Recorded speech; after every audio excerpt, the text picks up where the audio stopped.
সাদিক কায়েম ছাড়া জুলাই বিপ্লব হতো না, সিবগাতুল্লাহরা ছাড়া জুলাই বিপ্লব হতো না। জামাত শিবির যদি রাজপথে নেমে বলিষ্ঠ ভূমিকা পালন না করত, জুলাই বিপ্লব হতো না।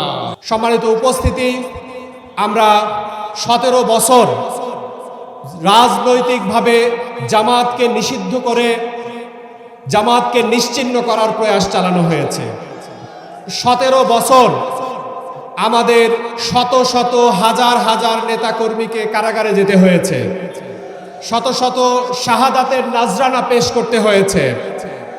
আমাদের ঘরে ঘরে আওয়ামী লীগ মামলা প্রবেশ করিয়ে দিয়েছিল, ঘরে ঘরে আওয়ামী লীগ দেশপ্রেমিক ইসলামপ্রেমিক জনতার কাছে মামলা উপহার পাঠিয়েছিল। আমরা 17 বছরের জুলুম নির্যাতনের মাঝেও আল্লাহর জমিনে তার দিন প্রতিষ্ঠার প্রত্যয় নিয়ে যখন আমরা এই কাজে নামি, তখন জুলুম নির্যাতনের কাছে আমরা মাথা নত করতে জানি না। আমরা জুলুমের কাছে মাথা নত করিনি, জুলুমের কাছে মাথা নত করব না ইনশাআল্লাহ। একটি সংগ্রামের মধ্য দিয়ে 2000-এর অধিক শাহাদাত, 40,000-এর মতো মানুষের কুরবানির বিপরীতে আমরা একটি বিপ্লব পেয়েছি, যেই বিপ্লবকে আমরা জুলাই বিপ্লব নামে অভিহিত করি। জুলাই বিপ্লবের পরে এদেশের মানুষ আশাবাদী হয়েছিল। 50 বছরের অধিক এদেশের স্বাধীনতার বয়স, বিভিন্ন সময় বিভিন্ন রাজনৈতিক দল দেশ শাসন করেছে। সত্যিকার অর্থে সুখী শান্তি সমৃদ্ধির দেশ গড়তে কোনো রাজনৈতিক শক্তি, কোনো রাজনৈতিক সরকার, কোনো সরকারই তা এদেশের মানুষকে উপহার দিতে পারেনি। আমরা 5 আগস্টের পরে প্রত্যাশা রেখেছিলাম যে জাতি ঐক্যবদ্ধ হবে, জাতি ঐক্যবদ্ধভাবে এই দেশকে গড়তে ভূমিকা পালন করবে। আমরা 5 আগস্টের বিপ্লবের পরে আশাবাদী হয়েছিলাম এই দেশে আর চাঁদাবাজি থাকবে না। আমরা আশাবাদী হয়েছিলাম এই দেশে আর দুর্নীতি হবে না, এই দেশে আর জুলুম নির্যাতন হবে না। আমরা লক্ষ্য করছি শহীদের রক্তস্নাত বিপ্লব পরবর্তী সময়ে নতুন করে একটি রাজনৈতিক শক্তিকে আমরা চাঁদাবাজির সাথে যুক্ত হতে দেখেছি। আমরা দেখেছি গ্রামে গ্রামে নতুন নতুন চান্দা ভাই তৈরি হতে দেখেছি। আমরা আমাদের আমিরে জামাত বলেছে চান্দার রেট এখন বেড়ে গিয়েছে। আওয়ামী লীগের সময় 500 টাকা চান্দা দিলে এখন কোনো রাজনৈতিক সরকার ক্ষমতায় নেই, কিন্তু চান্দা দেয়া লাগে 5,000 টাকা। যদি সেই দল, আল্লাহ না করুন, সেই দল রাষ্ট্রীয় ক্ষমতায় আসে, কোনোভাবে যদি ক্ষমতায় আসতে পারে, যে ফ্যাসিবাদকে বিদায় দিয়েছি আমরা, দুর্নীতি বিদায় দিয়েছি আমরা, যদি আবার সেই দল ক্ষমতায় আসে, এটি বুঝতে পারছেন আপনারা, আর একটা ফ্যাসিবাদী রাষ্ট্র কায়েম হবে। সেই দল যদি ক্ষমতায় আসতে পারে, তারা বিগত 1.5 বছরে নিজের দলীয় কর্মী হত্যা করেছে 1.5 শতাধিক। তারা যদি আবার ক্ষমতায় আসতে পারে, আপনারা বুঝতে পারছেন নিজের দলের কর্মীদের জীবনের নিরাপত্তা যেই দল দিতে ব্যর্থ হচ্ছে, সেই দল কিভাবে এদেশের 18 কোটি মানুষের জীবনের নিরাপত্তা দেবে।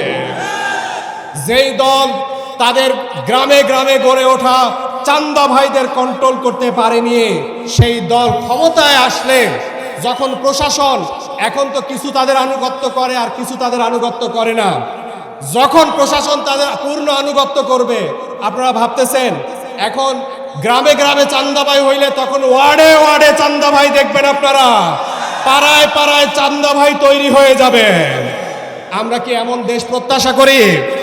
এদেশের মানুষ জেগেছে। আমরা সারা দেশ ঘুরি, টেকনাফ থেকে তেতুলিয়া সফর করি, দেখি সারা দেশে গণজোয়ার উঠেছে। রিক্সা চালক, শ্রমিক, সবজি বিক্রেতা, যাকেই জিজ্ঞেস করি সবার পছন্দের মার্কার নাম হলো দাড়িপাল্লা। আলহামদুলিল্লাহ, আমরা বিশ্বাস রাখি আগামী দিনে এই দেশবাসী আর কোনো দুর্নীতিবাজদেরকে ক্ষমতায় নিয়ে আসবে না ইনশাআল্লাহ। যারা অতীতে সরকার চালানোর সুযোগ পায়নি, কিন্তু 2-2টা মন্ত্রণালয় চালানোর সুযোগ পেয়েছিল, 2-2টা মন্ত্রণালয় চালিয়ে তারা এটা দেখিয়েছে জামাত ক্ষমতায় আসলে দুর্নীতিকে এদেশ থেকে বিদায় দিতে সক্ষম হবে ইনশাআল্লাহ। আমরা শুধু জামাতের প্রতিনিধি হিসেবে বলছি এমন নয়, সুশীল সমাজের প্রতিনিধি, বিভিন্ন রাজনৈতিক দলের প্রতিনিধি এটি স্বীকার করতে বাধ্য হয় যে জামাতের 2 মন্ত্রীর নামে 1 টাকার দুর্নীতির কোনো প্রমাণ পাওয়া যায়নি। 10 বছর উপজেলা চেয়ারম্যান ছিলেন জননেতা আফতাবউদ্দিন মোল্লা। কোন মানুষ 1 টাকা দুর্নীতির অভিযোগ করেছেন? বলেন আপনারা করেছে কিনা, সাক্ষ্য দেন। 10 বছরের পরীক্ষিত নেতাকে আমরা পেয়েছি এবারের সংসদ নির্বাচনে। আমরা বিশ্বাস করি আগামীতে যদি জামাত সরকারে আসে এবং আমাদের নেতা হিসেবে জননেতা আফতাবউদ্দিন মোল্লা এই উপজেলার চেয়ারম্যান হিসেবে নির্বাচিত হয়ে আসতে পারে, আমরা বিগত 50 বছরে যে উন্নয়ন এই এলাকায় আমরা দেখিনি, বিগত 50 বছরে আমরা কেবল শোষণ দেখেছি, বিগত 50 বছরে আমরা শাসন দেখেছি, কিন্তু সত্যিকার অর্থে মানুষের ভাগ্য পরিবর্তন হতে দেখিনি আমরা। ইনশাআল্লাহ আমরা বিশ্বাস রাখি চিরির বন্দর খানসামার মানুষ জননেতা আফতাবউদ্দিন মোল্লাকে সংসদ সদস্য হিসেবে নির্বাচিত করবে ইনশাআল্লাহ। আমি বিশ্বাস রাখি এই পরীক্ষিত নেতা আগামী 5 বছর চিরির বন্দর খানসামার মানুষের ভাগ্য বদলে দেবেন ইনশাআল্লাহ। যা অতীতে হয়নি তা হবে ইনশাআল্লাহ। আমরা চাচার সাথে কথা বলি, গল্প করি কিভাবে আমরা এই এলাকার মানুষের ভাগ্যের পরিবর্তন ঘটাবো, এই এলাকার মানুষের সমস্যা কি, এই এলাকার মানুষ বিগত সময় কোন কোন অধিকার থেকে বঞ্চিত ছিল, আমরা ভাবি, চিন্তা করি, পরিকল্পনা করি। এবং আমাদের নিজেদের চাওয়া পাওয়ার কোনো বিষয় নেই। আমাদের রাজনীতি হলো জনকল্যাণের রাজনীতি, আমাদের রাজনীতি হলো মানুষের জন্য, মানুষের কল্যাণের জন্য। আমরা বিশ্বাস রাখি আল্লাহ তাআলা আমাদেরকে সুযোগ দিলে জনগণের সেবা করতে আমরা সক্ষম হব ইনশাআল্লাহ। অতীতে অবৈধ মন্ত্রীরা এই এলাকার প্রতিনিধিত্ব করেছে, কোনো উন্নয়নের কথা আপনারা বলতে পারবেন না। বড় বড় মন্ত্রণালয় ছিল, অর্থ মন্ত্রণালয়, পররাষ্ট্র মন্ত্রণালয়ের মতো গুরুত্বপূর্ণ মন্ত্রণালয়ে দায়িত্ব পালন করেছে, কিন্তু নিজ এলাকার মানুষদের দিকে তাকানোর সময় তারা পায় নাই। আমরা স্বপ্ন দেখি এই এলাকার শিক্ষা ব্যবস্থাকে পরিবর্তন করব ইনশাআল্লাহ। চিরির বন্দর অনেক শিক্ষা প্রতিষ্ঠান গড়ে উঠেছে, আমাদের ভালো লাগে। এই অঞ্চলের বিভিন্ন জেলা থেকে শিক্ষার্থীরা এখানে এসে পড়ালেখা করে, কিন্তু চিরির বন্দর খানসামা মিলে দ্বীনি শিক্ষা প্রতিষ্ঠান গড়ে উঠতে আমরা দেখিনি। যেই শিক্ষা প্রতিষ্ঠানে মানুষ দুনিয়ার জ্ঞান অর্জন করার সাথে সাথে দুনিয়ার পরের জীবনে সফলতা অর্জন, যেই জ্ঞান অর্জন করার মধ্য দিয়ে করা যায়, সেই জ্ঞান অর্জন করানোর মতো শিক্ষা প্রতিষ্ঠান এখানে গড়ে ওঠেনি। আমরা স্বপ্ন দেখি চিরির বন্দর, রানীর বন্দর, খানসামা এমন কিছু শিক্ষা প্রতিষ্ঠান আমরা গড়ে তুলব, যেই শিক্ষা প্রতিষ্ঠানে তারা জাগতিক সকল দক্ষতা যোগ্যতা অর্জন করবে, যেই শিক্ষা প্রতিষ্ঠানে পড়ালেখা করে তারা ডাক্তার ইঞ্জিনিয়ার হতে পারবে, যেই শিক্ষা প্রতিষ্ঠানে পড়ালেখা করে তারা মেডিকেল বুয়েটে পড়ালেখার যোগ্যতা অর্জন করবে, একই সাথে তারা কোরআন শিখবে, হাদিস শিখবে, ইসলাম শিখবে, তারা সত্যপন্থী মানুষ হিসেবে নিজেদেরকে গড়ে তুলতে সক্ষম হবে ইনশাআল্লাহ। এই অঞ্চলে আলেম ওলামা কম, বলা হয় সব আলেম দক্ষিণবঙ্গে, বড় বড় সব মাদ্রাসা নোয়াখালীতে, চট্টগ্রামে, সিলেটে।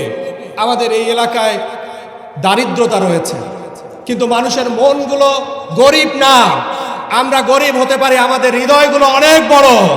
আমরা বিশ্বাস করি আপনাদের সহযোগিতা নিয়ে আমরা এই এলাকায় বড় বড় মাদ্রাসা প্রতিষ্ঠার স্বপ্ন দেখি। আমরা চিরির বন্দর, খানসামা, রানীর বন্দর মিলে বড় বড় কয়েকটি কওমি মাদ্রাসা গড়ে তোলার স্বপ্ন দেখি ইনশাআল্লাহ। যেই মাদ্রাসাগুলোতে পড়ালেখা করে এই এলাকায় বড় বড় দেশ এবং আন্তর্জাতিক খ্যাতি সম্পন্ন আলেম তৈরি হবে ইনশাআল্লাহ।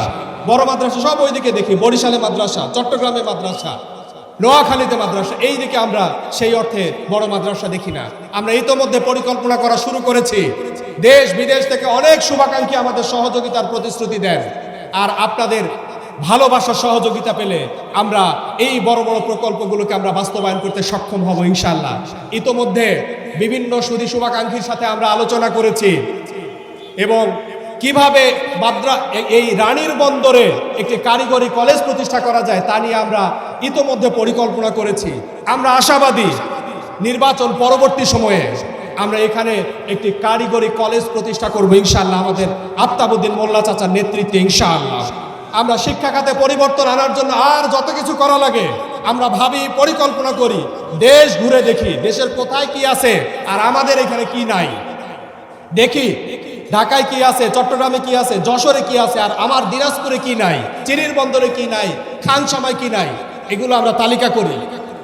আল্লাহ আমাদের হায়াতে রাখলে, জনগণের সেবা করার সুযোগ দিলে এই এলাকায় একটা একটা করে উন্নয়ন কর্মসূচি আমরা বাস্তবায়ন করব ইনশাআল্লাহ।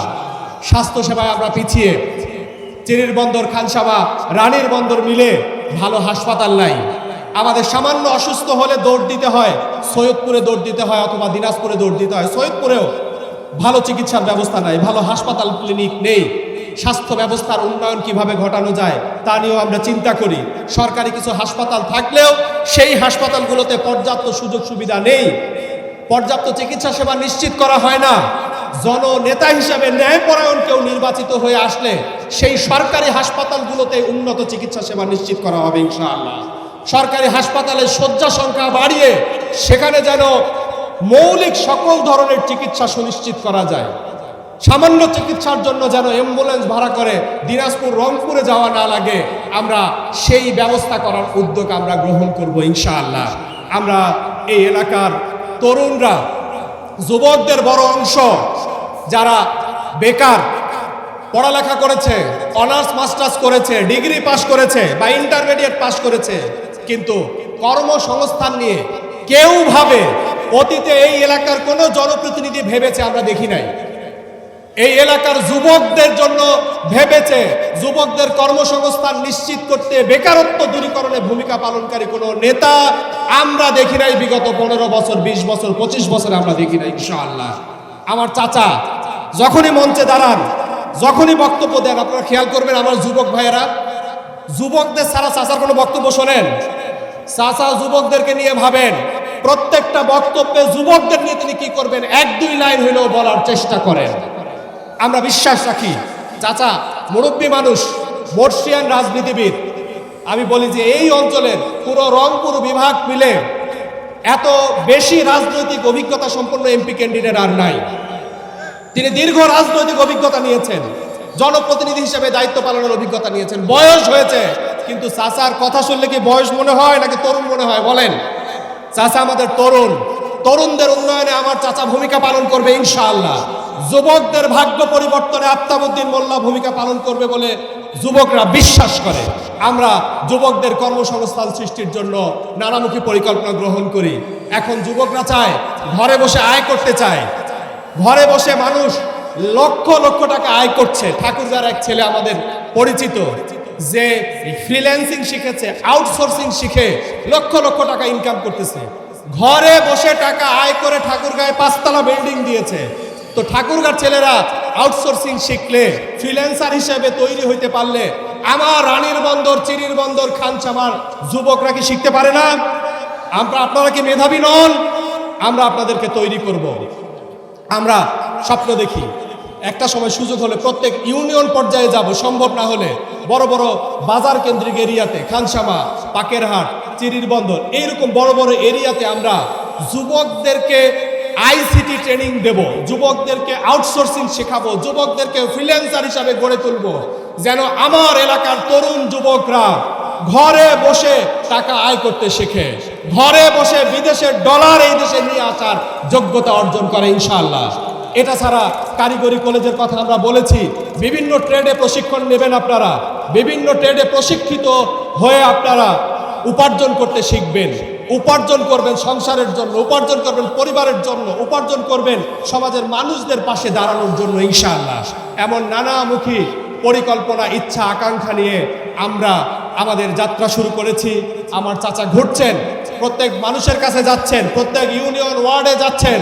আমরা আপনাদের কাছে আহ্বান রাখবো, যেখানে যেতে পারছেন না সেখানে যাওয়ার দায়িত্ব আপনাদের। যারা এখানে এসেছেন, দাড়িপাল্লা মার্কাকে প্রত্যেক ঘরে ঘরে পৌঁছে দেওয়ার দায়িত্ব আপনাদেরকে পালন করতে হবে ইনশাআল্লাহ। আফতাবউদ্দিন মোল্লা নামটাকে প্রত্যেক ঘরে ঘরে পৌঁছে দেওয়ার দায়িত্ব আপনাদেরকে পালন করতে হবে ইনশাআল্লাহ। আলাপ আমাদের দুইটা, পাল্লা আর মোল্লা মিলে গেছে না আমাদের? হ্যাঁ, এই দুইটা কথা। প্রার্থীর নাম কি বলেন? আফতাবউদ্দিন মোল্লা, জোরে বলেন আফতাবউদ্দিন মোল্লা। আর আমাদের মার্কার নাম হলো দাড়িপাল্লা।